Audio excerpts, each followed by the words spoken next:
Karena terburu-buru, terkadang kita lupa meninggalkan kunci kontak masih terpasang.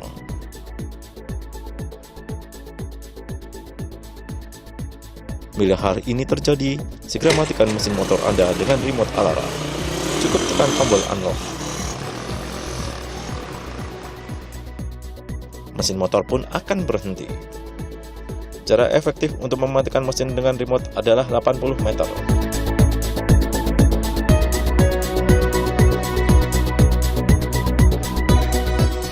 Setelah 10 detik, alarm akan nonaktif dan mesin motor pun dapat dihidupkan kembali.